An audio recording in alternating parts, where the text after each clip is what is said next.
Hola. Bueno, este es el primer video reseñando un libro. En este caso voy a reseñar El Resplandor, uno de mis libros favoritos. Por eso se me hizo muy difícil realmente hacer esto, porque la primera vez que intenté hacerlo hace un rato, lo que escribí duraba como 1 hora y media, algo así. Porque claro, es un libro que me gusta tanto que no sabía qué información discriminar y cuál dejar, porque sentía que todo era importante. Pero lo tuve que hacer de nuevo, escribir de nuevo, y ahora queda un tiempo un poco más corto. Aún así no me terminó de convencer lo que escribí, como que igual es la primera vez que escribo algo así y que me grabo, entonces igual paciencia. La calidad de la cámara no es muy buena porque no supe cómo configurarla realmente, entonces espero que como con el futuro pueda ir mejorando la calidad de la cámara. Igual es el primer video que subo y la primera vez que me grabo hablando de cualquier cosa, entonces un poco de miedito, no voy a mentir. Mi misión y como mi idea con esto es que más gente se pueda apasionar con este libro como lo hago yo, y como de verdad que este libro es un mundo. O sea, bueno, todos los libros de Stephen King son un poco un mundo, pero este libro en particular me tocó mucho. Y nada, mi idea ahora es como poder demostrar eso y poder hablarles del libro de todas las perspectivas posibles, como de lo más como llevadero. Para poder entender al mismo tiempo El Resplandor, hay que entender que se posiciona en una forma de hacer terror que para su época fue muy como novedosa, y de hecho generó un antes y un después en lo que es el terror literario y también el terror cinematográfico, por la forma en la que se adaptó, por todo, en verdad.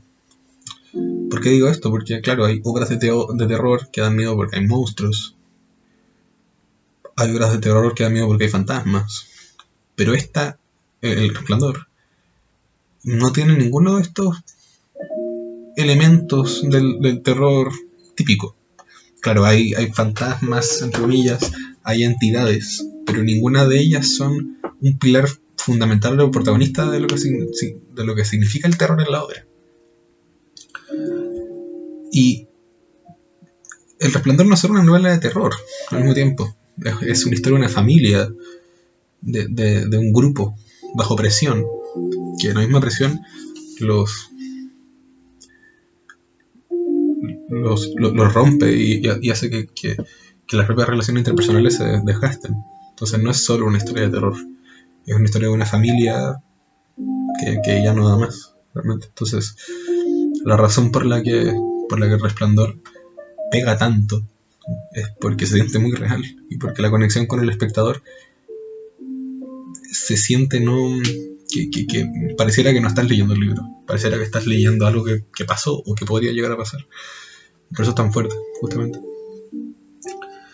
Y al mismo tiempo este libro habla de lo que ocurre cuando el amor y la violencia conviven en el mismo lugar.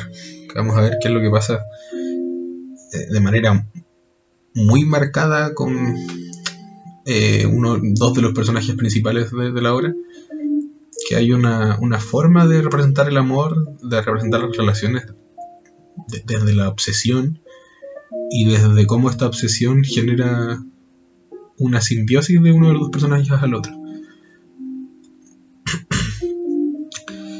Y al mismo tiempo, hoy día no planeo resumir el libro, no es mi idea.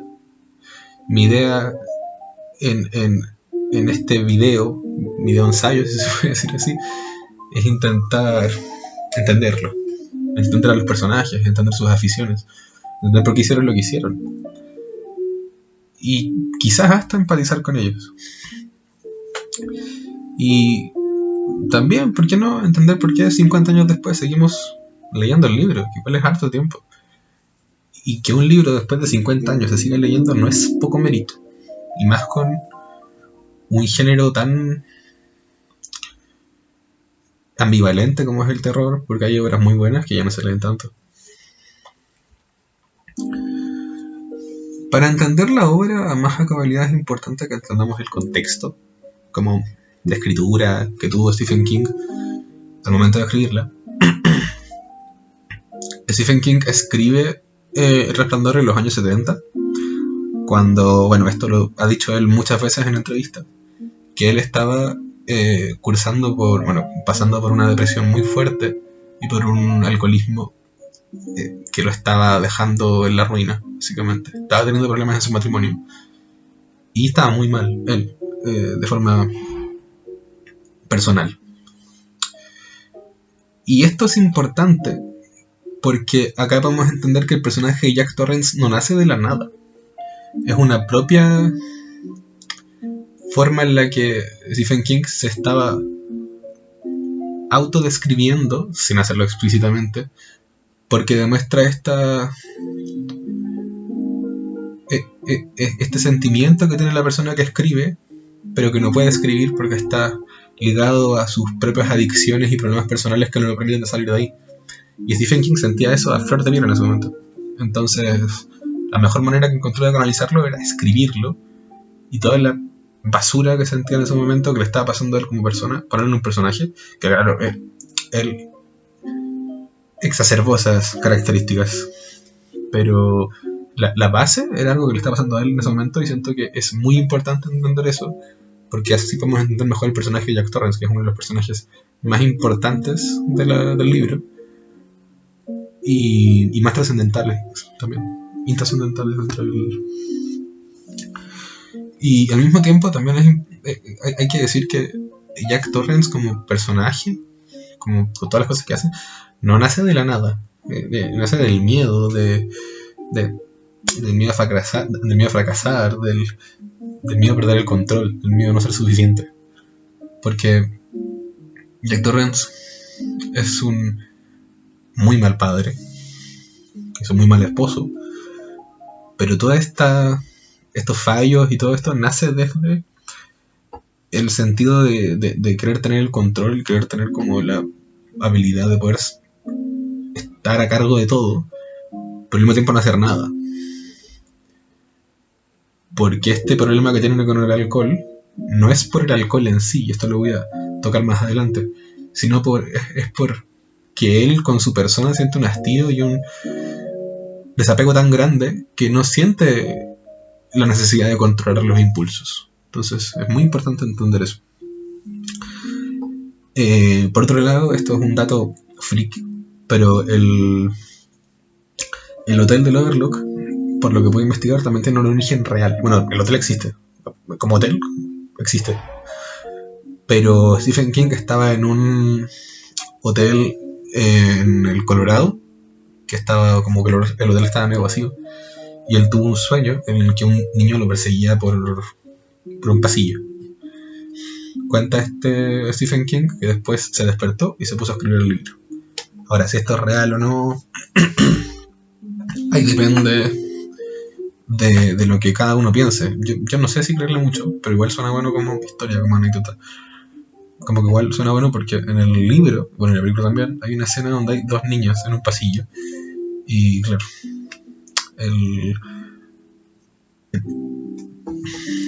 bueno, ahora voy a pasar a los personajes.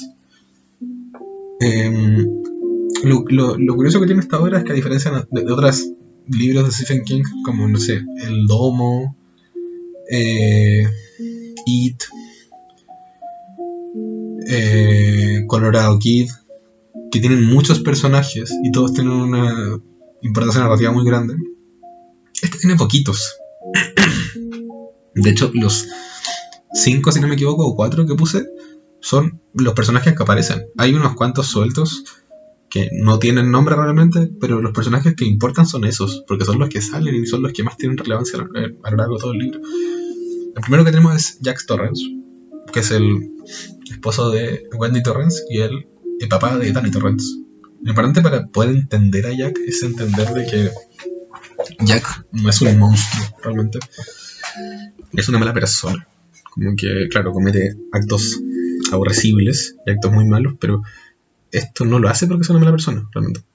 Y eso es importante entenderlo. Esa es la clave, porque Jack es humano. Jack es tan humano que demuestra que quiere cambiar, que demuestra que quiere ser mejor padre, y que demuestra que quiere ser una mejor persona, pero también es una persona con heridas muy profundas, heridas de las cuales nunca se ha hecho cargo. Porque él en lo personal no lo ve como un problema, lo ve como un gaje de la vida. Que él sea una persona con problemas de alcohol, que sea una persona con problemas de violencia. Pero no tiene una actitud que lo responsabilice sobre ningún acto, porque de partida no lo ve como, no lo ve como algo que afecte en su día a día. Entonces, desde ahí es interesante verlo. Es un personaje que es complejo empatizar con él, pero el libro en muchos momentos te obliga a hacerlo. Es muy incómodo. Porque a fin de cuentas Jack sigue siendo un agresor. Entonces quiero dejar muy claro eso. Pero al mismo tiempo el libro destaca en dejarte libre disposición de opinión sobre lo que hace Jack. Porque te muestra de manera muy detallada que tuvo un pasado violento, una adicción, y que al mismo tiempo el personaje tiene una culpa constante. No es como en otros casos, en otros libros, donde la culpa que siente el agresor puede decirse que se siente forzada o que se siente casi como una forma que tiene el escritor de poder limpiar los actos que ha hecho el personaje, pero acá no. Porque la percepción que tienen los demás personajes cuando él siente culpa no cambia. Wendy sigue sintiendo miedo por él, Danny también. Pero él mismo dice muchas veces que se siente mal por lo que hace, de manera constante. Pero esto no cambia su forma de actuar.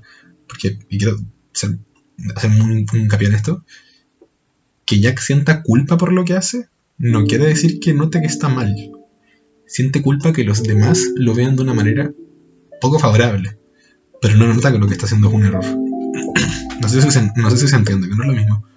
Y eso es importante tenerlo en cuenta. También hay que entender que el Overlook no es el que crea eso. El Overlook no es el que crea la conducta violenta de Jack. No es el que crea que el alcoholismo en Jack vuelva. Solo lo empuja. Porque todas esas conductas violentas y deleznables estuvieron siempre en él como personaje y como persona. Lo que pasa es que, claro, con el aislamiento, con el poco contacto humano y con las pocas actividades en el día a día, esas conductas empezaron a salir a flote de manera casi inmediata realmente. Y realmente el hotel como entidad funciona como un gatillo a la conducta de ella, justamente porque le dice lo que quiere oír. Ya que es un personaje extremadamente egocéntrico y extremadamente orgulloso. Nunca va a reconocer que cometió un error por lo que dije antes, porque no lo ve como un error. Solo se va a dar cuenta que algo está mal porque los demás lo están percibiendo de una manera errónea. Y eso mancha su imagen personal como padre, como esposo, como persona. Entonces por eso le afecta. No le afecta porque hay un error. Y eso es importante tenerlo en cuenta porque también nos habla mucho de cómo es el personaje. Y justamente el hotel al decirle lo que quiere oír, esto es lo más peligroso de todo porque le dice que tiene la razón, le dice que los otros fallan y le dice que se merece más. Entonces es en este momento donde Jack empieza como a caer como en este círculo de psicosis, porque empieza a dar cuenta que toda la vida que le ha pedido perdón a Wendy por cosas que estaban mal, empieza a dar cuenta que no le tuvo que haber pedido perdón, que la que le tendría que pedir perdón es ella a él, porque lo ha estado limitando en su forma de actuar y su forma de vivir, y empieza a generar un odio y un odio muy fuerte y muy profundo hacia Wendy y hacia Danny dentro, mientras están en la estancia del Overlook, porque empieza a sentir que que ellos dos estaban limitando su forma de ser y de actuar. Ahora quiero pasar a Wendy. Wendy Torrance hay que entenderla primero como no solo como la esposa de Jack, porque eso sería una lectura muy simple y es un personaje demasiado complejo para solo decir eso, realmente. Es un personaje que en muchas veces, yo diría que en la mayoría del libro, funciona como el cable a tierra, como el personaje racional y el personaje que te obliga y te incita a empatizar con otros personajes. No solo con Wendy, sino también muchas veces con Jack y con Danny. Al ser el personaje emocional y cabe en la tierra, te demuestra que es el personaje también muy vulnerable, porque está en una relación de poder con Jack, que constantemente siente miedo hacia él, pero tampoco lo quiere dejar, porque está esperando continuamente este cambio que Jack le promete que va a pasar, que va a ser mejor, pero nunca llega. Entonces se nota que está esperando continuamente este cambio, porque también se nota que ama a Jack. Ahora ya podríamos estar después en otro análisis si eso es realmente amor o no. No me voy a meter ahí porque eso es otro tema. Punto al pie, la actuación de Shelley Duvall en la película, Shelley Duvall, es, yo creo que, de las mejores representaciones de lo que significa esto que estoy hablando recién, como de estar dentro de una relación de poder, sumida en una relación de poder, y que eso no te deje seguir, no te deje como tener aspiraciones, tener nada.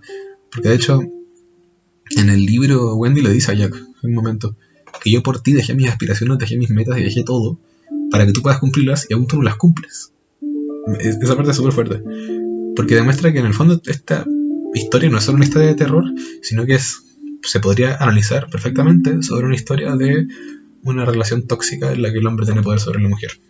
Claro, es una lectura un poco simple, pero en el fondo es eso, porque Wendy realmente sentía como un amor desde el miedo a estar sola y también desde el miedo a la incertidumbre de la vida en los años 70, tomando en cuenta de lo que está pasando en el mundo en ese momento.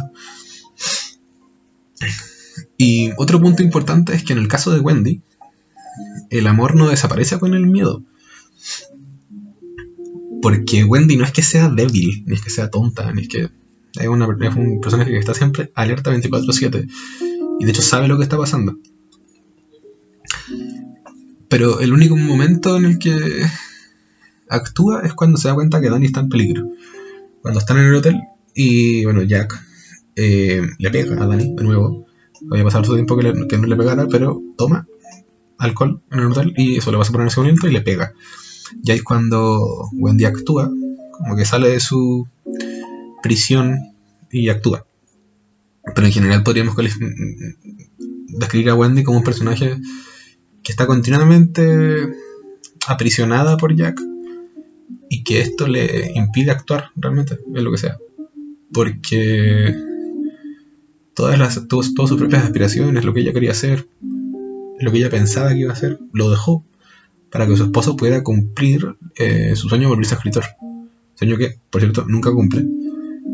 Entonces, claro, es bastante triste, pero muy real también. Ahora tenemos uno de mis personajes favoritos del libro. Yo diría que mi personaje favorito, ni más lejos, que es Danny Torrance, el hijo del matrimonio Torrance. Este es un niño como de unos 9, 10 años. Tuvo una infancia muy, muy, muy difícil, muy compleja. Primero porque, claro, tiene un padre alcohólico que le pegaba.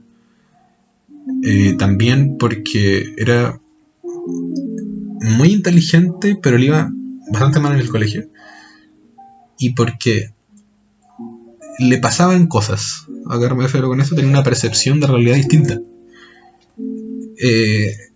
Sus compañeros le hacían bullying porque, según ellos, era un niño extraño. Y por eso no hizo muchos amigos en el colegio. Podríamos decir que Danny ve cosas que los demás niños no ven, que las demás personas no ven, en general. Pero no es magia tradicional, no es como la magia de las películas. Es meramente percepción, sensibilidad, conciencia extrema. De hecho, yo siempre he creído que Danny es como un adulto en un cuerpo de un niño. Porque, por ejemplo, después cuando está el otro personaje que no me acuerdo cómo se llama ahora mismo, después lo voy a pasar, tienen conversaciones con él, Danny con él, que parecen conversaciones entre dos adultos. Tienen una comprensión de realidad que no parece de un niño de 10 años. Y claro, eso se explica por toda la violencia y todo lo que ha tenido que ser expuesto desde que es muy chico.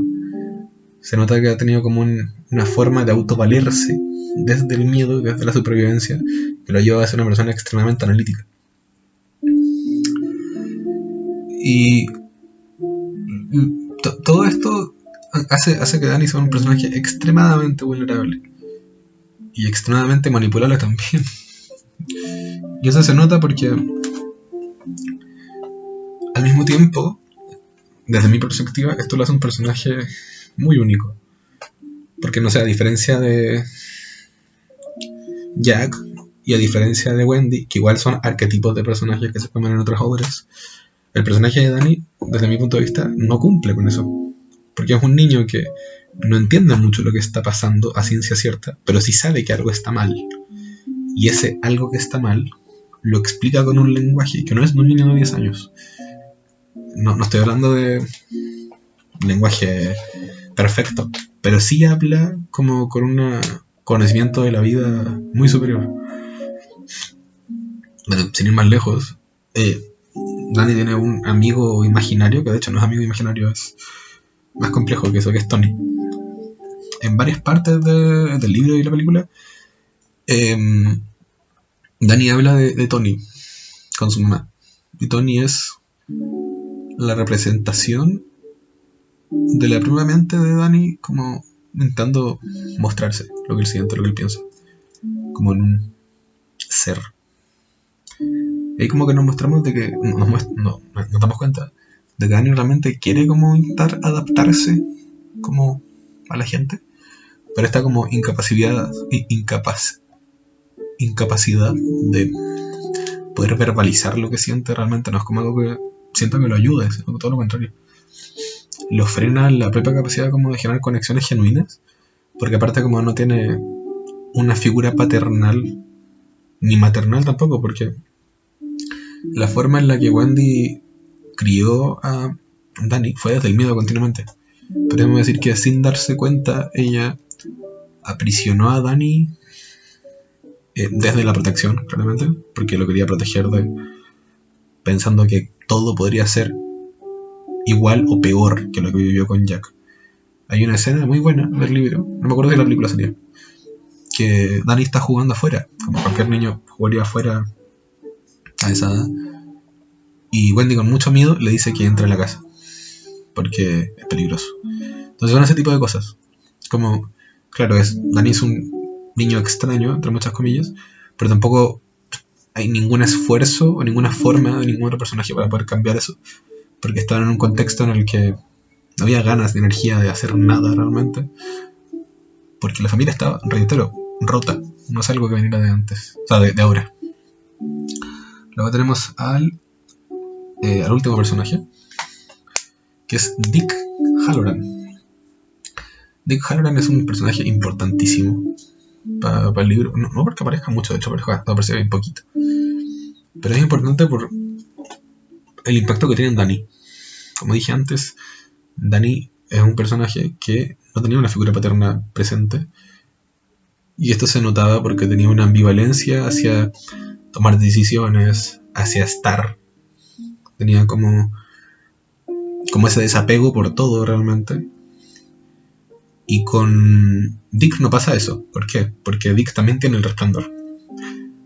Un día en el hotel, Dani había peleado con Jack, habían discutido, y Dani en su cabeza empezó a escuchar la voz de alguien en su cabeza, y se da cuenta que es la voz de Dick. Y no entiende cómo. ¿Por qué sabía que era la voz de Dick? Porque Dick era el mayordomo que lo recibió cuando llegaron al hotel. Y empiezan a conversar, y luego Dani le dice a Dick que le pasa esto del resplandor, todo eso.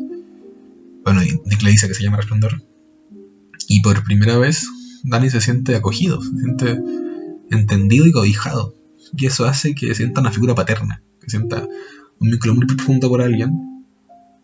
Y claro, para un niño de 10 años sentir ese cobijo hacia algo que no entendía que era, es importantísimo. De hecho es un momento narrativo que para Dani como personaje lo cambia bastante. Empieza a hablar más, empieza a tener más interacciones no solo con Dick, sino también con su mamá. Y Wendy empieza a poder entender un poco más lo que está pasando, porque también habla con Dick. Y ahí cuando Dani entiende, gracias a Dick, que hay una posibilidad de que el resplandor no sea una condena. Como que tampoco es algo bueno, pero que tampoco se entienda como una condena. Y eso es muy importante. Ahora, me gustaría hablar del hotel, del Overlook. Primero hay que entender de que el Overlook no es solo un lugar. No es solo un lugar. Es una presencia que no crea el mal, lo refuerza. ¿A qué me refiero con esto? Las conductas autodestructivas de Jack, el miedo de Wendy y la percepción de Danny estaban ahí desde el inicio, desde mucho tiempo. Pero la soledad, la falta de contacto humano, la falta de cosas que hacer en la rutina, exacerba eso de la forma que sea. Y la gente se vuelve loca y estas conductas se ven reforzadas. Pero no son cosas que nazcan por el hotel. Son cosas que el hotel las refuerza, las lleva al límite. Porque el hotel todo lo que hace es llevar las cosas al límite. Hasta que todo colapse. Pero no es por el hotel. Es un factor que viene adyacente. Entonces es un factor importante que quería dejar en claro. Ahora, en el libro se tocan muchos temas a nivel narrativo. Muchísimos. No los voy a tocar todos, porque si no, no pararía nunca. Pero hay algunos que sentía que eran muy importantes hablar. Por ejemplo, el alcoholismo. Que el alcoholismo, de partida, a lo largo de la obra, no se toca solo como una adicción. Es una forma de pensar y una forma de vida. Y eso es lo más loco. Porque de hecho, Jack no ve el alcoholismo como una adicción. Ve el alcoholismo como un refugio, como una forma de estar. Y esto es bien curioso porque, el papá de Jack también era alcohólico. Pero el alcohol no es solo acá el alcoholismo no es solo la sustancia en sí del alcohol. Es lo que provoca el alcohol en los personajes y cómo se relaciona Jack, en este caso, con el alcohol. Porque hay que tener algo muy en cuenta, una cosa muy importante, de que claro, cuando llega Jack al Overlook no estaba tomando, estaba sobrio, pero no estaba tomando porque no había alcohol, no porque realmente él hubiera cambiado como personaje, porque nunca cambió. Él le dijo a Wendy que había cambiado, pero realmente no cambió nunca, y de eso nos vamos a dar cuenta, porque tiempo después cae lo mismo, de hecho de manera mucho peor. Y claro, esto siempre estuvo ahí, estuvo su manera de justificar errores, el cómo cambia la culpa por excusas, porque Jack es un personaje que es extremadamente manipulador, como dije antes. Es extremadamente manipulador. Y al mismo tiempo cómo transforma la responsabilidad en enojo, porque tiene una cosa a lo largo de toda la obra que es, creo que se llama gaslighting, no sé muy bien, pero es que, por ejemplo, cuando él tiene la responsabilidad de algo, da vuelta a las culpas. Y no sé, se dan diálogos con Danny, diálogos con Wendy, haciendo parecer que siempre él es el que tiene la razón. Y lo hace constantemente. O sea, eso es algo que hace sobrio o ebrio. Entonces no es algo que sea de la nada. También que convierte cualquier problema en algo gigante, algo extremo. Entonces se puede hablar sin ir más lejos al final de la obra. Entonces se pudo haber arreglado con que esperaban que terminara la helada, y llegaba la grúa y se iban. Pero todo se tuvo que convertir en algo gigante y bueno, es una tragedia. Hay que tener muy en cuenta que el Overlook no es el que crea esto. Esto es algo que venía de antes, de mucho antes. Solo, claro, como dije antes, lo exacerba y lo refuerza, pero no es algo que lo cree, porque el Overlook no crea nada, solo empuja las cosas al límite. Y hay un punto muy importante acá, que de hecho es el que ayuda mejor a entender por qué funciona así esto, que el Overlook en sí le ofrece una versión de sí mismo donde no tiene que pedir disculpas por nada, que es lo que dije antes, donde todo lo que está haciendo hay alguien más que es responsable, que no es él. En este caso, la excusa de caer en el alcoholismo porque me siento solo cae como anillo al dedo. Y nadie puede decir nada porque todos están pasando por lo mismo. Entonces realmente esto es lo más peligroso del alcoholismo en la novela, porque no es la ausencia, es la narrativa que se construye a raíz de la ausencia. El alcohol acá no es el alcohol en sí, es como el alcohol se ocupa como pilar narrativo, y eso es fabuloso, porque se sale del cliché del alcoholismo como problema de violencia, sino que se ocupa como puente para generar conflictos desde los personajes. No sé si se entiende. Bueno, después tenemos otro tema muy importante, que es la violencia heredada. Esto nos ayuda a entender un poco más el actor de los personajes. A ver, al mismo tiempo es, yo creo que el tema más incómodo de la obra, como en general. Jack, en su infancia, tuvo una infancia terrible, en una casa en la que la violencia y el amor convivían de manera constante, donde era normal tener arranques de ira y después pedir perdón y que todo siguiera normal. Esto es complejo porque en muchas partes de la obra pareciera que quieren que empatices con Jack, y en muchos momentos lo logran, entendiendo que Jack es una persona que cometió errores terribles, pero te cuenta cosas tan fuertes que vivió cuando chico que realmente tú piensas, fuera. Igual quizás. Entonces es muy complejo porque, claro, o sea, estranguló a su hijo de 6 años. Entonces, es entendible que genere ese choque. De hecho, yo he visto entrevistas de Stephen King y él dice que justamente lo que él quería hacer era eso. Era generar un personaje que fuera casi un monstruo, pero generarle una historia detrás que fuera tan fuerte que no hay que justificar a eso, pero que la gente sintiera como necesidad de ser moralizante con él, y lo logra perfectamente. Porque claro, tú continuamente sientes que lo que está haciendo Jack está mal, que no debería ser así. Al mismo tiempo piensas de que ese pequeño Jack pasó por lo mismo que está pasando Dani. Y que Jack está repitiendo un patrón del cual no puede salirse, porque hay una cosa muy importante que abre este libro, que hay algo muy humano también, de que lo que más nos da miedo hacer es lo que juramos no repetir. Y repetimos porque repetimos patrones. Pero también por una cosa que es muy fuerte también, pero es muy real, que quizás lo repetimos porque muy probablemente es lo único que sepamos hacer. Ya que nos damos cuenta con Jack. Jack ha vivido toda su vida en base a violencia, alcohol y malas relaciones. Y muy probablemente nunca haya salido de eso porque es lo único que sabe hacer y la única forma que sabe de relacionarse. Ojo, no estoy justificando a Jack, ni ninguna cosa que hizo. Pero es una forma que hay para poder entender el personaje y entender por qué actúa así. El que, pucha, es la única forma y la única manera que ha tenido de vivir desde que es chico. Entonces probablemente nunca vivió de otra manera.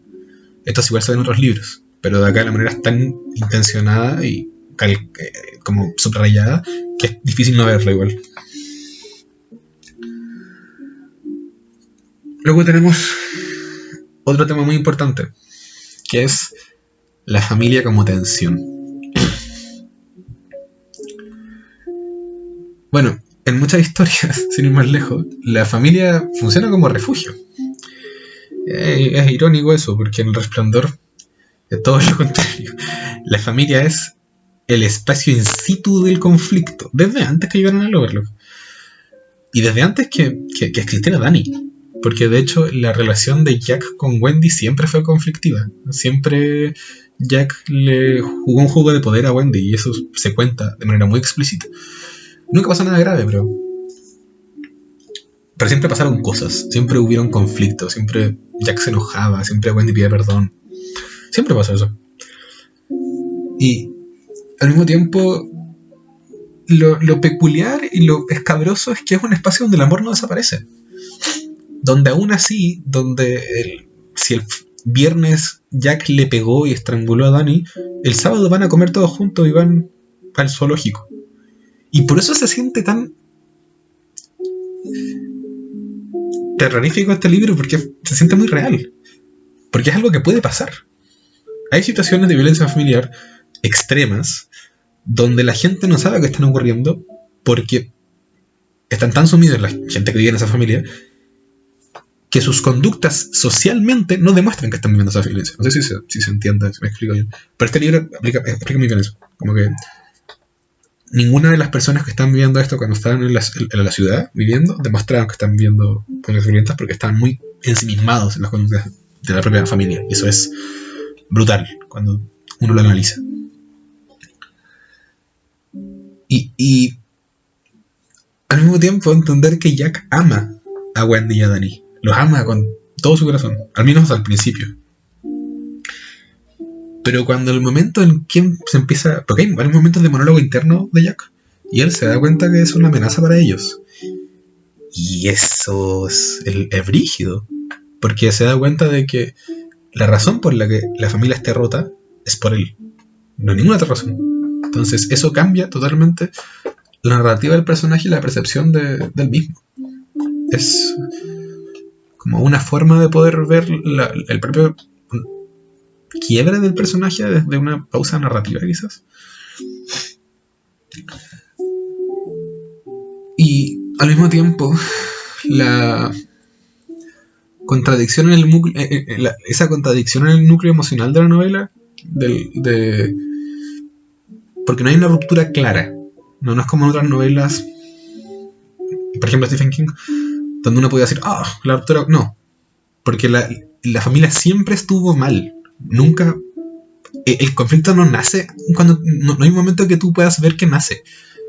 Y por eso es tan buena. Porque... Por eso es tan real también. Porque Wendy cuenta, como muchos casos, de que él se enamoró de otro hombre. Cuando conoció a Jack no era alcohólico, no era violento, pero con los años y las aspiraciones no cumplidas, los años tirados a la basura, empezó a ser otra persona. Empezó a caer en el alcohol, en las sustancias, empezó a tener peleas callejeras. Entonces como que lentamente esa visión de amor que tenía hacia Jack nunca se apagó, pero sí empezó a cargarse de miedo. Y eso es muy, muy fuerte, porque demuestra básicamente lo que es estar en una relación tóxica a ese nivel. Y como dije antes, no hay un momento en el que todo se rompa. Solo es una acumulación de tensión extrema. Y eso es mucho más real que un rompimiento de la nada, según mi humilde opinión. Luego tenemos uno de los puntos más importantes de la obra, bueno, el que se basa en gran parte, que es el aislamiento. A ver, como dije antes, el Overlook no es solo un hotel, eso hay que tenerlo muy en cuenta. Es un experimento de aislamiento, ¿ya? Sé que suena raro, pero la gente que le pagó a Jack para que, porque le pagan a Jack para que vaya a cuidar el hotel por el invierno, sabían que iba a pasar lo que pasó.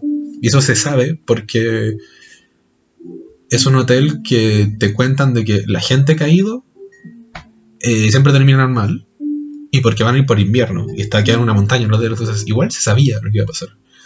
Esto era un experimento, porque no experimento me refiero como conejillos de India, sino que era un experimento porque querían ver qué pasaba con familias.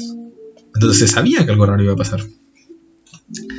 Sin ayuda, sin escape fácil, sin testigos. Eran solo, 5 si contamos a Dick.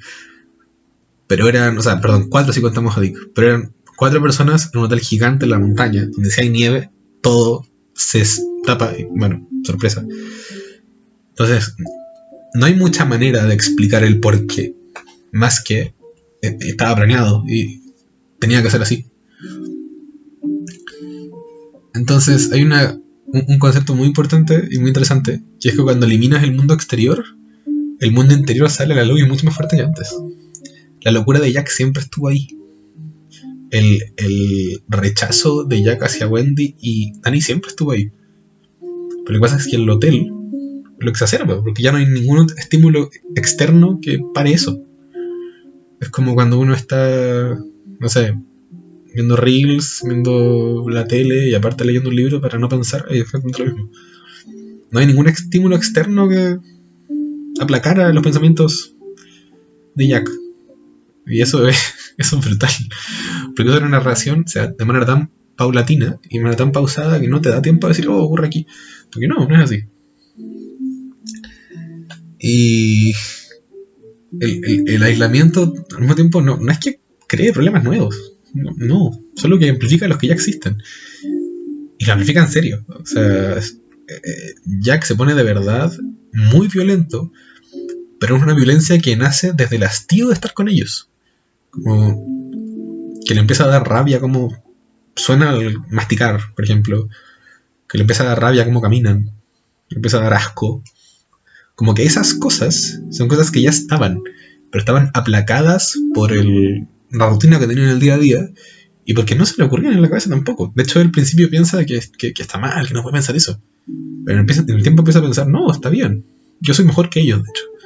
Empieza a tener como como monólogo interno, a sentirse como mucho mejor que ellos y que por su culpa él no ha podido progresar. Eso es algo que no es nuevo, que siempre estuvo ahí, de hecho.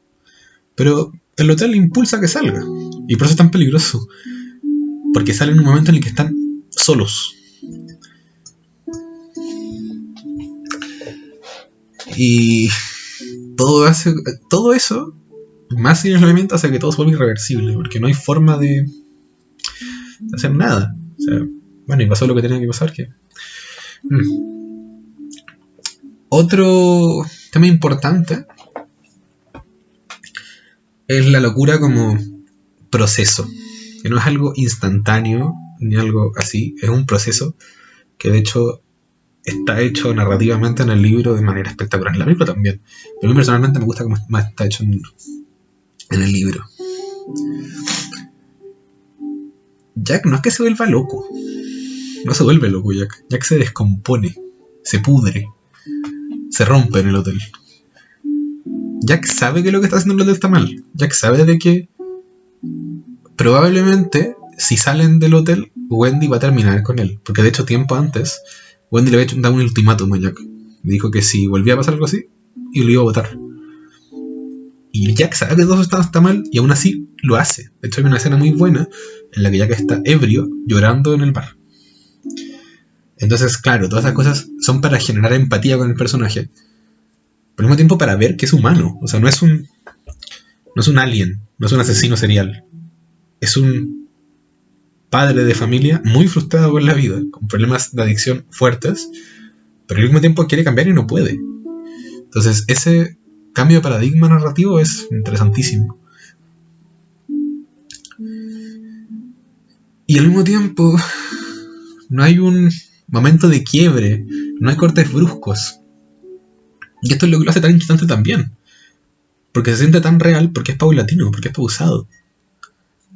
Porque ni siquiera a ti como espectador te da un momento a ver cuándo ocurre. Ocurre tan lento, tan despacio, que te hace empatizar con el personaje muchas veces porque no entiende lo que está pasando. Y esto se demuestra porque solo puedes darte cuenta cuando ya ocurrió. Porque no te da ninguna pista el libro de que algo está mal a ese nivel. Tú dices, sí, está mal, pero nunca piensas que a ese nivel. Jack nunca da indicios que algo va a pasar así, porque también Jack es un personaje extremadamente ambiguo en esos momentos. Pero es algo muy fuerte lo que ocurre después, entonces. Luego tenemos el tema de el mal como tentación. El Overlook no es un demonio clásico, esto es muy importante tenerlo en cuenta. No obliga, no fuerza, ni aparece con violencia directa, pensando, no sé, demonios como It. Sugiere. ¿A qué me refiero con esto? En el Overlook, en la parte de abajo, hay un bar. Y en un momento como de quiebre mental muy fuerte, Jack conoce al bartender, que es un fantasma, no está vivo, pero Jack no sabía eso, estaba en un momento de delirio máximo. Y este bartender empieza a decirle a Jack todo lo que quiere escuchar. Empieza a decirle que su familia lo tiene encerrado, que todas las cosas que no pudo lograr es por culpa de su esposa, que él es genial, Y claro, esto empieza a crear en Jack una psicosis gigante, porque se empieza a dar cuenta que su esposa es terrible, y que su hijo también, y que los dos prácticamente deberían morir. Pero al mismo tiempo empieza como a darse cuenta que, que quizás esto es por la bebida. Empieza a tener como así como un baile moral. Y es muy loco porque ahí uno se da cuenta que realmente el Overlook no es el que hizo nada. Es el aislamiento y los propios demonios constantes que tenía Jack en su propia cabeza que lo llevaron a hacer esto. Pero no fue el hotel en sí. O sea, el hotel fue un impulso, como dije antes. Y al mismo tiempo esto es tan terrible porque le demuestra un mundo donde sus frustraciones están justificadas de la manera que él quiera, porque él está bien. Y eso es terrorífico, tomando en cuenta que están solos en un hotel hasta quizás cuánto tiempo. Entonces, el que ahora Jack haya cambiado el chip y piense así. Aparte, esa escena en el libro está narrada de una manera espectacular. En la película también, pero en el libro se toma más tiempo, son como 2 capítulos. Y a lo largo de toda la novela, esa es la forma más peligrosa de cómo se presenta el mal. Porque no es un mal como caricaturesco, es un mal muy real. Es un mal que nace desde la soledad y desde la desesperación de no haber logrado nada importante en la vida y de querer demostrar que puedes lograr algo. Eso es lo que quería hacer Jack, básicamente. Y es terrible. Y al mismo tiempo no como fuerza externa, sino como una propia confirmación interna que puedes hacerlo. Como un golpecito en la espalda, pero de uno mismo. Luego pasamos a otro tema, que es la infancia y la percepción. Ahora vamos a pasar a Dani, porque he hablado mucho de Jack, y voy a pasar a Dani. Dani representa una cosa completamente distinta a lo que hemos hablado hasta ahora. No racionaliza el mundo de la misma forma que lo hace Jack, lo siente. Y eso al mismo tiempo lo hace ser más vulnerable, porque claro, Jack es mucho más bruto en todo lo que eso conlleva. Pero también más preciso que Jack, porque es más vulnerable. Lo permite sentir de una forma que muchas veces se siente mucho más real. Y como dije antes, mucho más adulta. Tienen un análisis de las cosas que no es de un niño. Y ahí podemos llevar una conclusión de que esto puede ser quizás por el mismo resplandor, o porque él, por las cosas que ha vivido, se ha generado una forma de ver el mundo más adulta. Podemos hacer ahí un análisis de ambas formas. Y esto también ocurre porque los propios adultos también tienden a ignorar lo que les incomoda. Y esto Dani lo aprendió muy bien. Es muy triste esto, pero como en la escena final del libro, voy a hacer acá un pequeño spoiler, se están yendo del hotel. Y claro, la escena clásica de la película donde Jack está golpeando el hacha con la puerta. No, el hacha la puerta. No, el hacha la puerta. Wendy está gritando, aterrorizada, entendible, y totalmente es lo esperable. Pero Dani está sentado, paralizado, pero no con miedo, como esperando que termine la escena. Y eso es clave, porque Dani interiorizó la violencia tanto en su día a día y en su propia experiencia humana, que no lo ve como algo malo realmente, lo ve como algo que pasa y que es normal que pase, porque las parejas se tratan así. Y eso se nota porque en los conflictos que tiene Jack con Wendy, si bien lo acoge después y lo abraza, Dani no se ve afectado. No hay un cambio circunstancial en la forma en que Dani actúa antes, durante, con los conflictos que hay. Porque no lo ve como algo malo realmente, lo ve como algo que ocurre, porque está internalizado, porque ocurren siempre. Y eso es terrible, porque es un niño muy pequeño.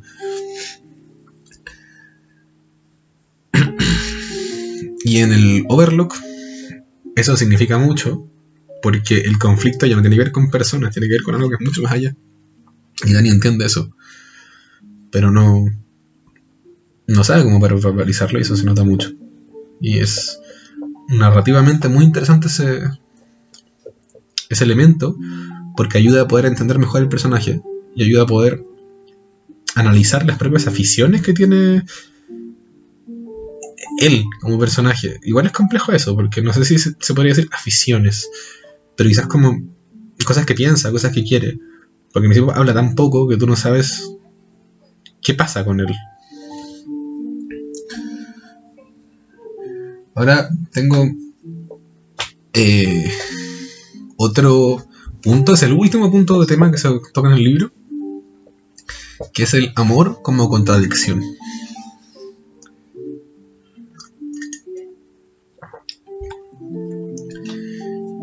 En esta novela, en particular, el amor no es una salvación automática. Es el conflicto, de hecho es la cuna del conflicto principal, sin ir más lejos. Jack ama a su familia y aún así los daña. De hecho,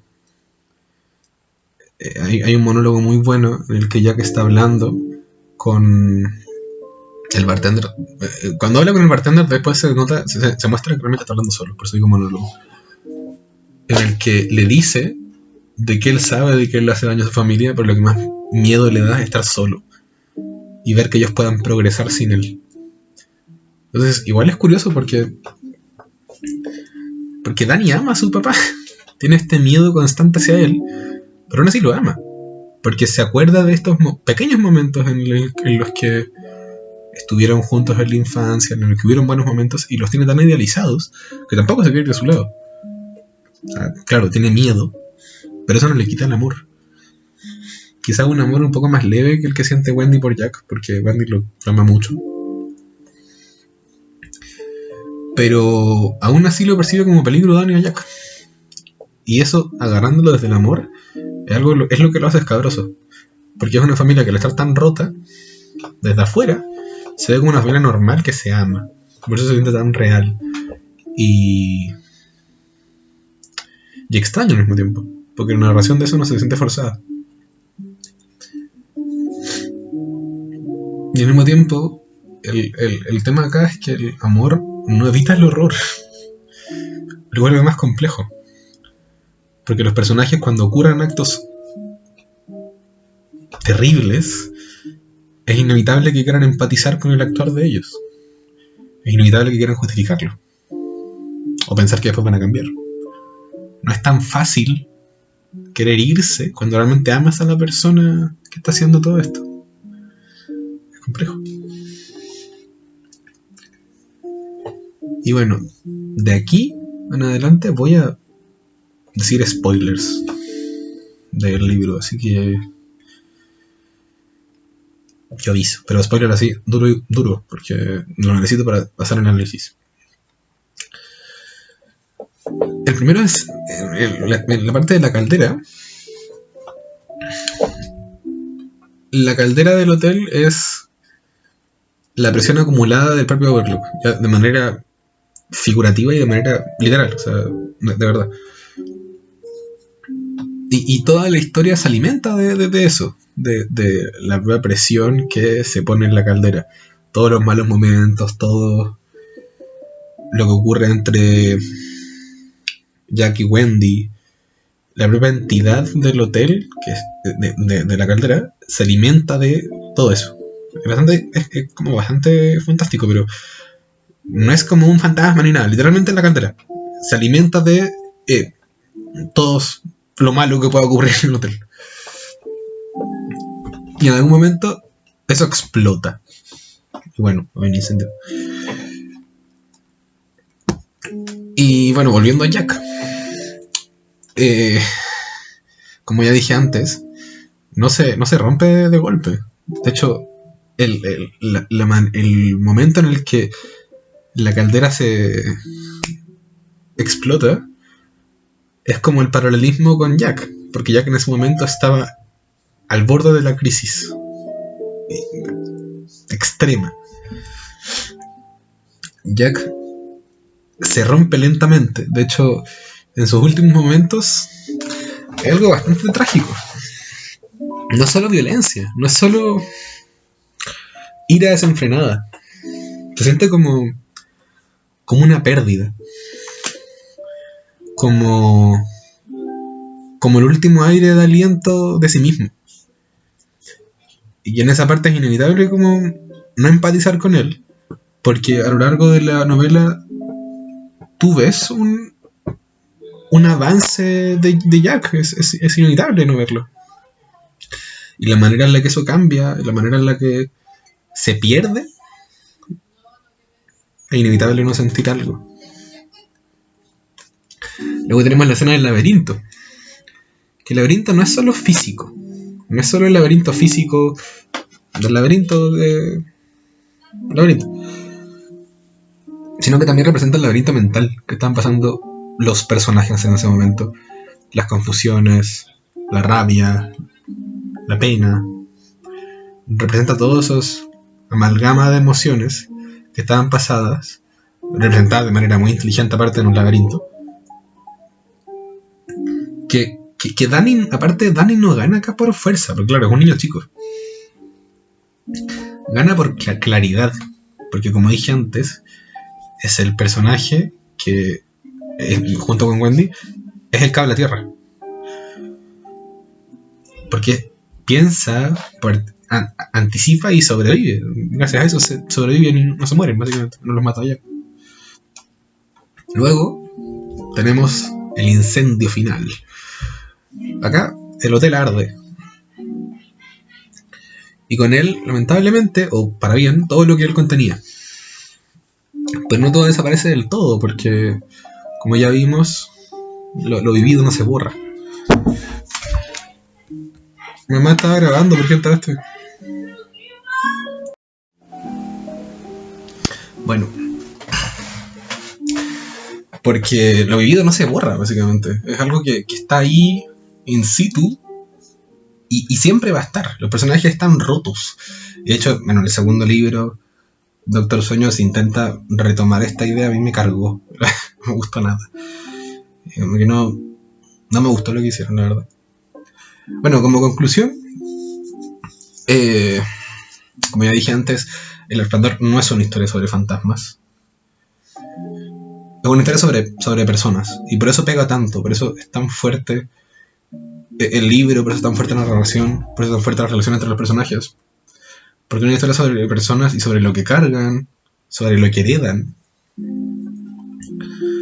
sobre lo que intentan evitar y a veces repiten, y sobre también lo que significa ser humano. Yo creo que por eso es tan fuerte ese libro, porque se siente muy cercano. Es algo que claro, nadie quiere pasar por esto, pero yo creo que no es tan difícil llegar a este punto.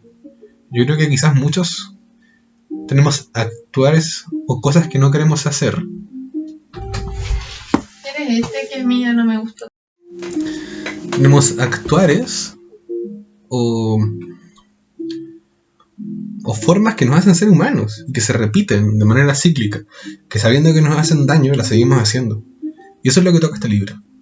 Claro, de manera más compleja, de manera más a cabalidad, pero en el fondo eso es lo que toca. Y que quizás por eso sigue funcionando. Quizás el mensaje final es, quizás no hay nada que se pueda hacer. Quizás somos una basura y así vamos a terminar. Y estamos destinados a sufrir. Eso es lo que plantea este libro en el fondo. Que habla de nosotros, en el fondo. Habla de la propia realidad como humanos. Que somos bastante tristes en ese aspecto. Aparte de eso,